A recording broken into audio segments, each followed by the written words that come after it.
Ladies and gentlemen, the microphone is about to witness a voice of truth and a voice of logic. I call it like I said. This is Durr's news, views, and opinions from the bottom. No peace! No peace! Now, coming to the mic, OneDurr. Moses lifted Israel up,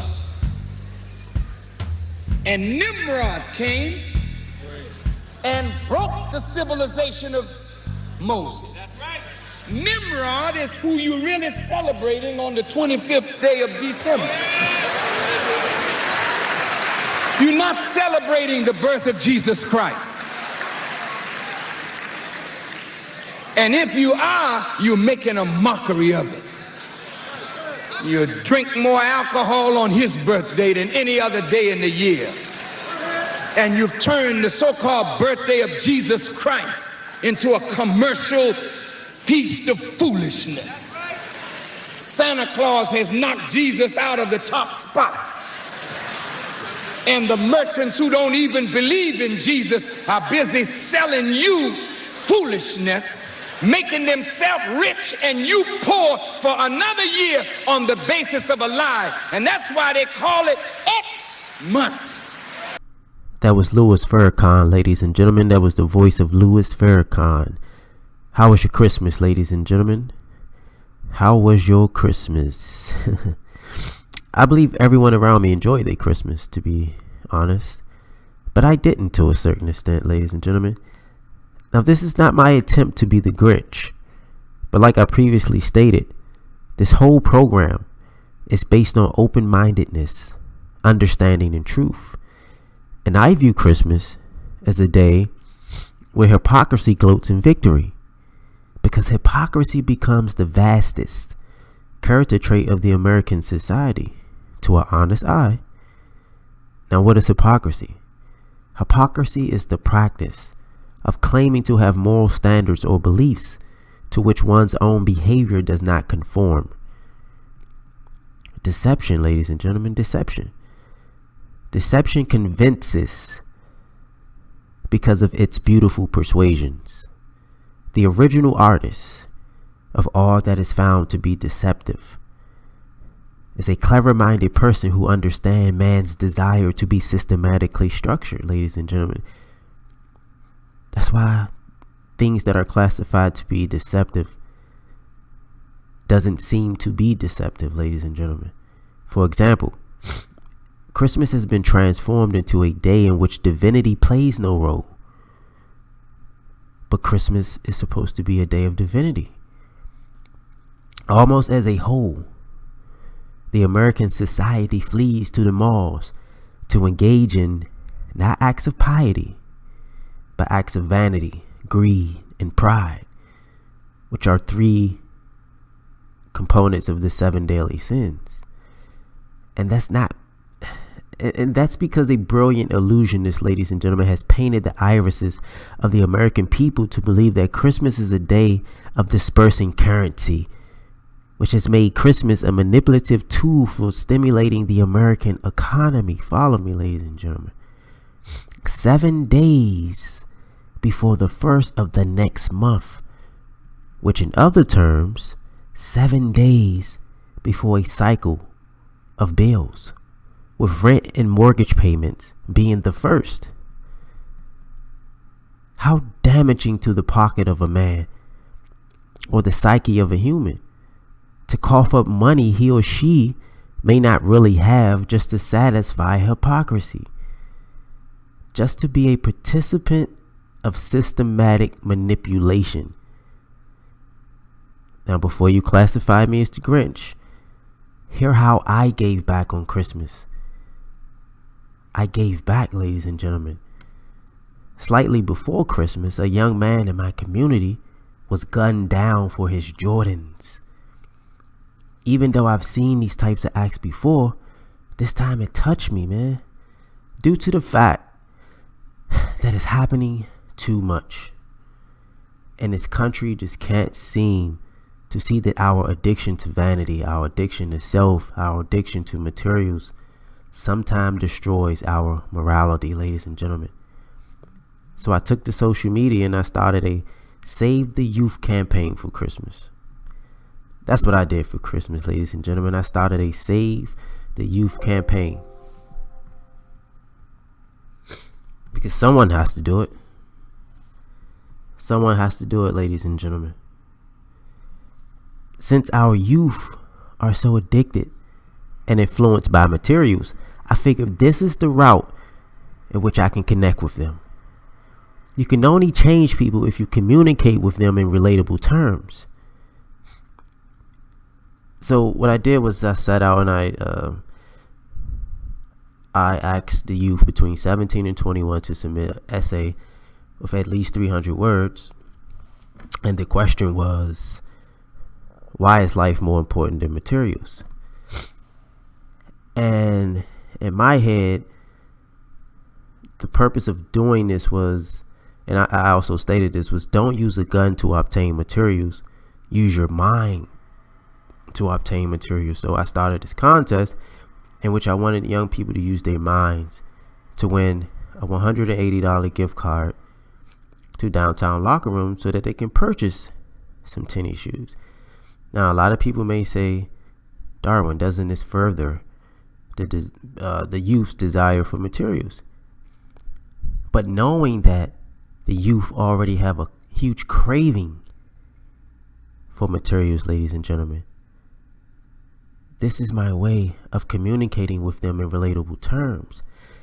You know, if we can get the youth to use their mind to obtain their desires versus weapons or negative tactics, then we are starting some sort of change, ladies and gentlemen. You have to communicate with people in relatable terms.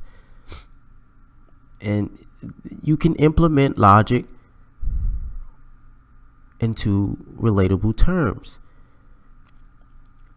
And forgive me, ladies and gentlemen, I am coming down with a cold. That's why I keep sniffling. Please forgive me for that. How does this relates to Christmas? What I'm saying relates to Christmas. This campaign that I did, because within impoverished communities, I witnessed the most horrendous acts of people who are in reality just trying to be participants of hypocrisy. For some reason, gifts for Christmas become more important than life and freedom. So people in my community would steal, rob, kill, risking their lives and risk being incarcerated just to obtain materials for this one day that's supposed to be holy. So forgive me if you think my negative view of Christmas is Grinch-like. But this day is not what it's supposed to be, ladies and gentlemen. Instead, it's violated, it's mistreated, it's misunderstood, and it helps no one but the American corporations. It helps no one but the American corporations, ladies and gentlemen. This red light on this mic tells me to continue, because the truth needs to be heard. The truth needs to be indoctrinated into the minds of the American people. Deception is a beautiful illusionist. Deception is a beautiful illusionist, ladies and gentlemen. Why do we struggle so hard to participate in the dispersing of currency on this one day? But it's rare that you see that same effort, that same energy put into obtaining money for things that is important. Why are we so behind on our bills, but we are so ahead of the game when it comes to Christmas? Our psyches has witnessed a reversal, ladies and gentlemen. That's all I'm saying. I'm not trying to be the Grinch. I'm not trying to downgrade any attempts that people make to purchase gifts for their kids, their significant others. I am just saying that our psyche has witnessed a reversal. The energy we put into purchasing Christmas gifts is absent when it comes to being responsible. OneDurr.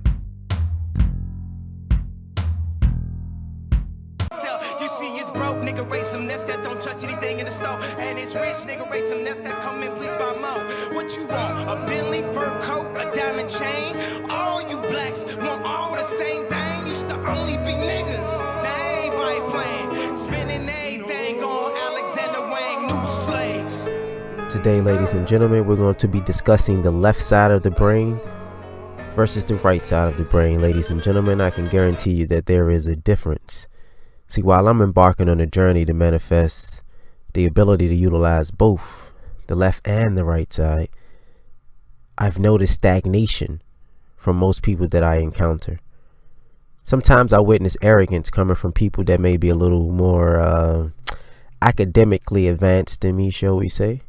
But I always wonder, do they understand life more than me just because they can find the answer to a calculus problem?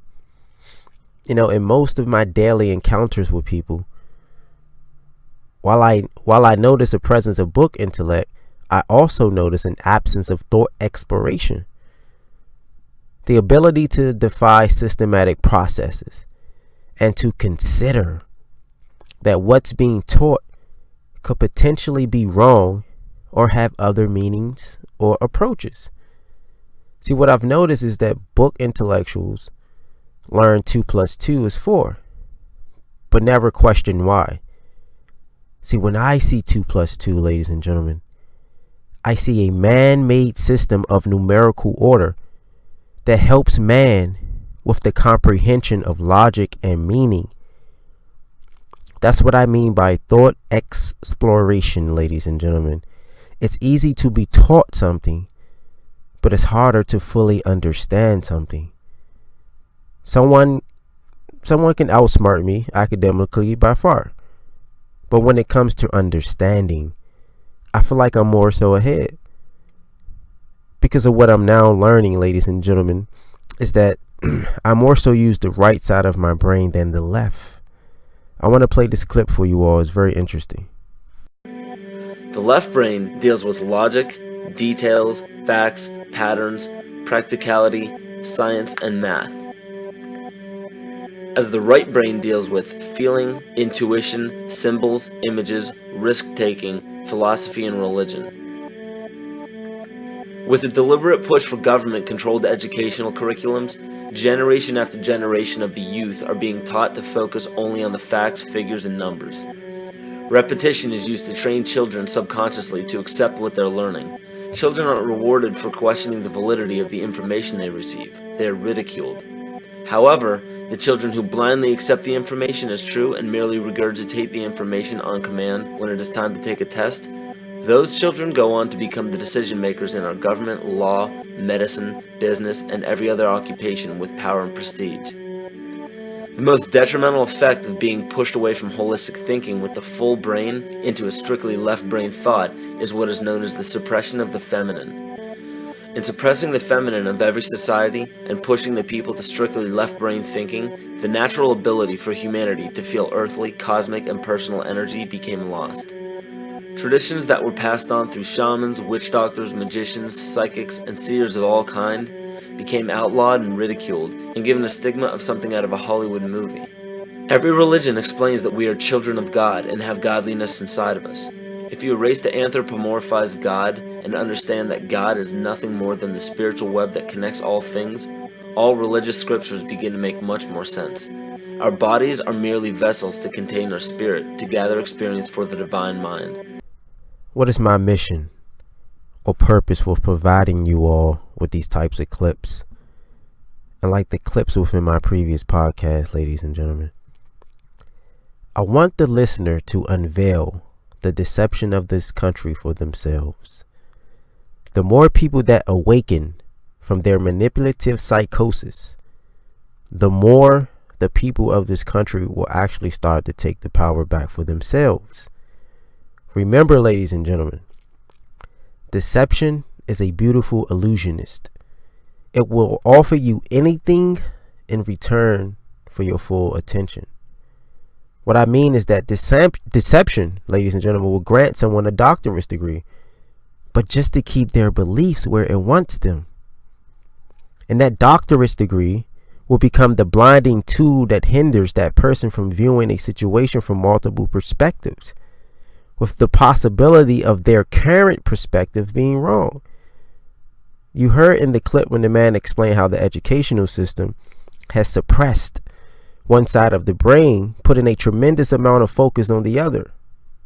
To me, that is what I mean by deception will offer you anything in return for your full attention, ladies and gentlemen. See, if a person elevates to a doctorate's degree by being a participant of a system that suppresses one side of the brain, then they will become arbiters of continuing that system in which they know to be true, because that's the system that they followed their entire life that led to their success.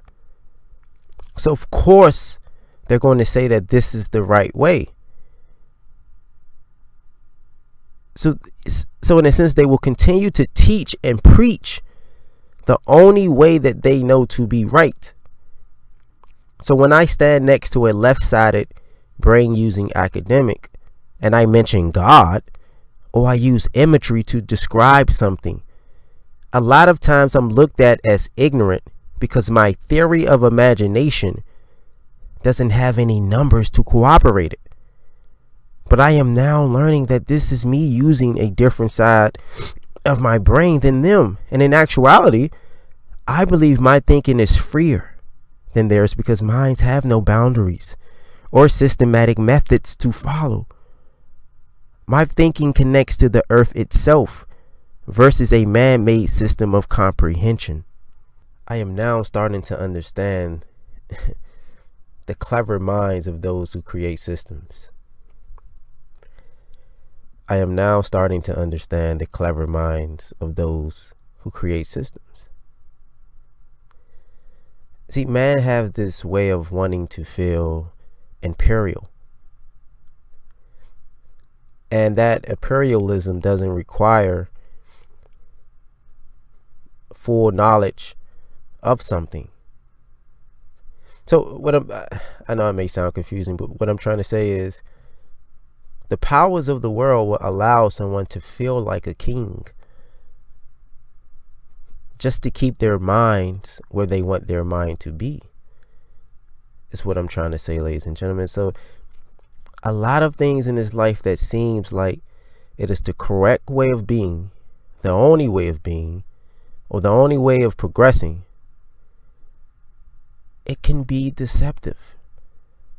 It can really have a deceptive component to it, but deception is a brilliant illusionist. Deception is generally painted beautifully, and man becomes encapsulated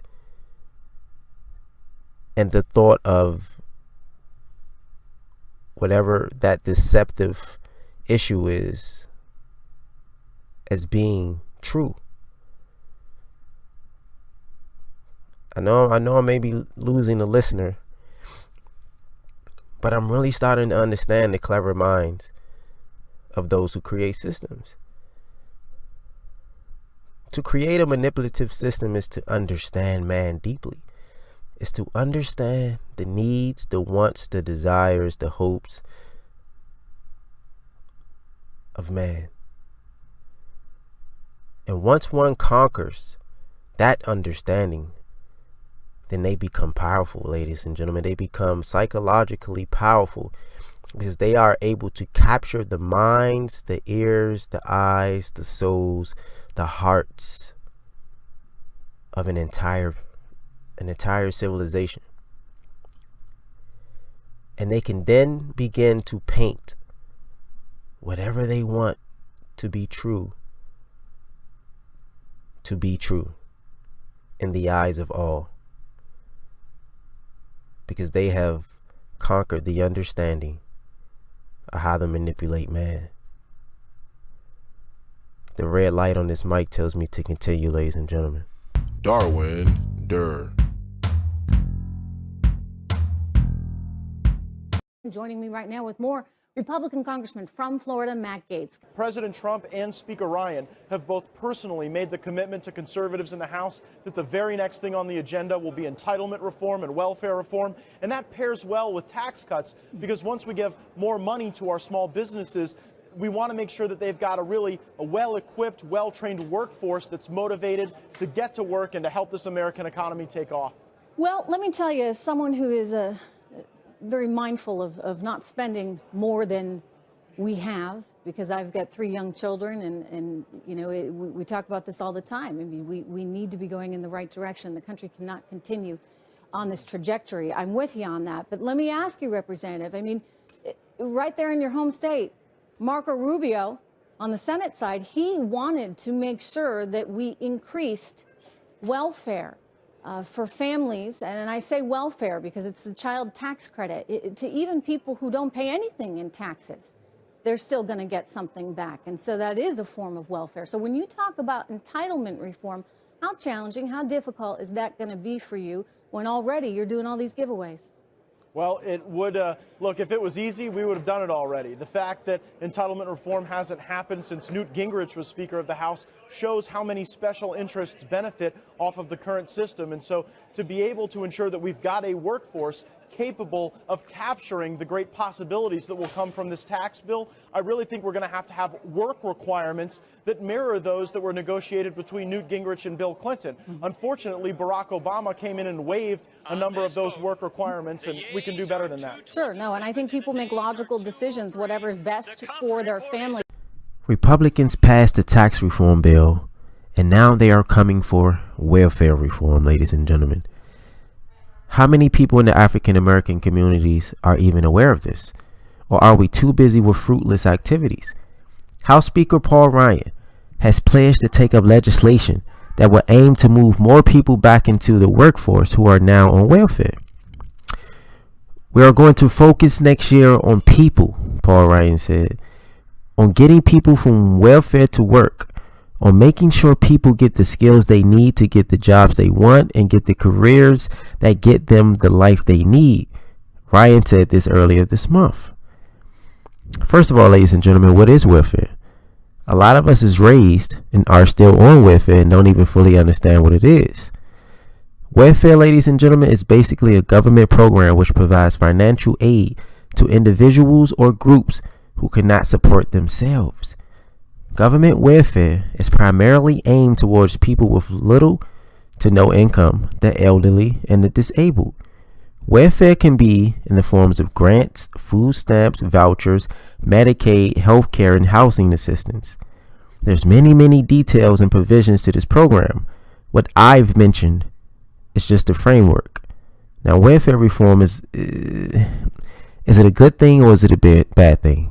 Welfare reform, ladies and gentlemen. Let's think about this. I actually wrote about this in my book, Defying Gravity. What I said was, how can a person look at the structure or the architecture of public housing and say that this is an environment built to build the morale and integrity of a struggling community? It's the total opposite. Welfare and public housing needs major reforms, to the point that the percentages of blacks that need these programs are closer to none. These programs ultimately disable the minds of minorities, preferably blacks. I myself is a product of these entitlement programs, so I'm not writing what I see on TV or read from a book. I have firsthand experience in these areas. Breaking the ideology starts there. We all know the intended nature of these programs, but an honest man knows that they are vastly exploited by many. A lot of politicians knows this, but they use this to their advantage. Answer me this. Why is the percentage of those that advance from welfare and public housing so low? How many of us truly make it to a higher tax bracket, economic status, legally that is, and or just a more comfortable way of living, period? Most black successful people, in my opinion, come from fairly stable beginnings, and they just continue to build off of that stable beginning and go off to college and get a decent job. But I, and many alike, are the dichotomy of that process. The bottom is our starting point, and in most cases, the bottom is our finish line as well.